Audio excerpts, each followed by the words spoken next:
Halo, selamat pagi anak-anak Ibu. Kembali lagi bersama Ibu Ernata Kristina Panjaitan atau biasa disingkat dengan Ibu EKP.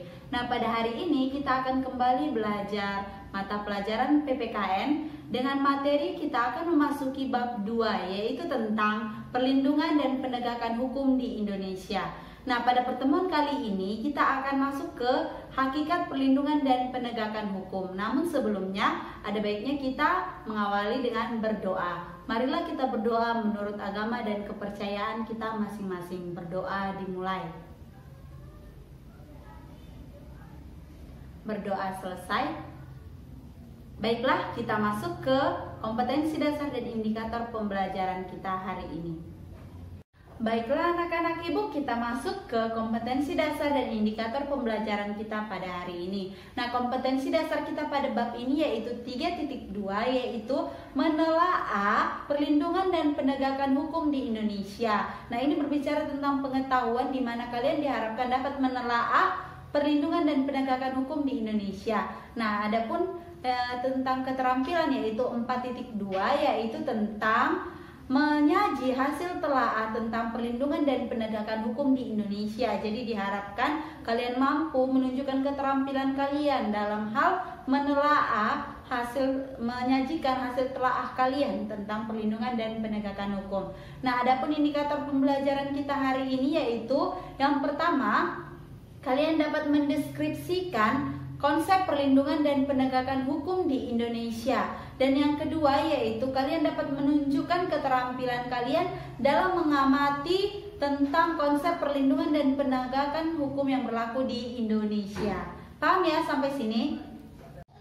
Baiklah anak-anak, kita masuk ke tujuan pembelajaran kita hari ini, yaitu tujuan pembelajaran kita ada dua. Yang pertama, kalian anak-anak Ibu diharapkan dapat mendeskripsikan atau menjelaskan tentang perlindungan dan penegakan hukum di Indonesia. Dan yang kedua yaitu kalian Ibu harapkan dapat menunjukkan keterampilan kalian dalam mengamati perlindungan dan penegakan hukum yang ada di Indonesia, baik itu pelanggaran-pelanggaran dalam penegakan hukum maupun pelaksanaan-pelaksanaan yang berlaku di Indonesia.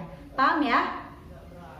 Baiklah anak-anak, kita masuk ke materi pembelajaran kita yaitu mengenai hakikat perlindungan dan penegakan hukum. Namun pertemuan hari ini kita khusus mempelajari tentang konsep perlindungan dan penegakan hukum. Coba kalian bayangkan, apa yang akan terjadi apabila di keluarga itu tidak ada aturan, tidak ada tata tertib. Bayangkan, apa yang terjadi? Atau apa yang terjadi ketika pelanggaran itu dibiarkan begitu saja? Pelakunya tidak diberikan sanksi, itu apa sih yang terjadi? Nah, coba kalian lihat gambar yang Ibu berikan. Nah, gambar yang Ibu berikan ini merupakan dampak dari tidak dipatuhinya hukum. Nah, ketika hukum tidak dipatuhi atau dilaksanakan, akan terjadi kekacauan di semua bidang kehidupan. Setiap orang akan berbuat seenaknya atau menghalalkan segala cara untuk mencapai tujuannya, sehingga keamanan, ketertiban, ketentraman itu akan sulit terwujud. Nah, supaya hal-hal yang Ibu sebutkan tadi itu tidak terjadi, maka harus diupayakan yang proses perlindungan dan penegakan hukum. Baiklah, kita masuk ke pengertian dari perlindungan hukum. Apa sih sebenarnya pengertian dari perlindungan hukum itu?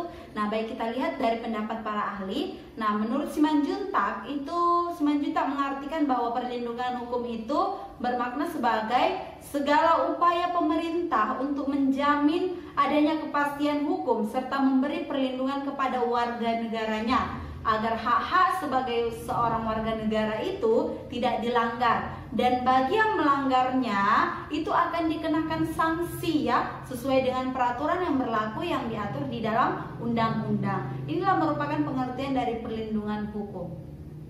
Baik, kita masuk ke unsur-unsur dari perlindungan hukum. Ada 4 unsur-unsur dari perlindungan hukum. Yang pertama yaitu adanya perlindungan dari pemerintah kepada warga negaranya. Yang kedua, jaminan kepastian hukum. Dan yang ketiga yaitu berkaitan dengan hak-hak warga negara.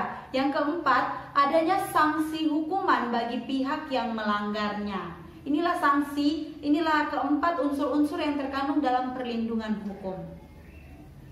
Baik, kita masuk ke jenis atau macam dari perlindungan hukum. Nah, pada hakikatnya setiap orang itu berhak mendapatkan perlindungan dari hukum. Oleh karena itu terdapat banyak sekali macam perlindungan hukum. Dari sekian banyak itu, maka di sini Ibu rangkum beberapa dari macam perlindungan hukum. Yang pertama yaitu kalian pasti sering mendengar yaitu tentang perlindungan hukum terhadap konsumen. Nah, perlindungan hukum terhadap konsumen ini diatur dalam Undang-Undang Republik Indonesia Nomor 8 Tahun 1999 tentang perlindungan konsumen. Nah, undang-undang ini mengatur segala hal yang menjadi hak dan kewajiban antara konsumen dan produsen. Paham ya?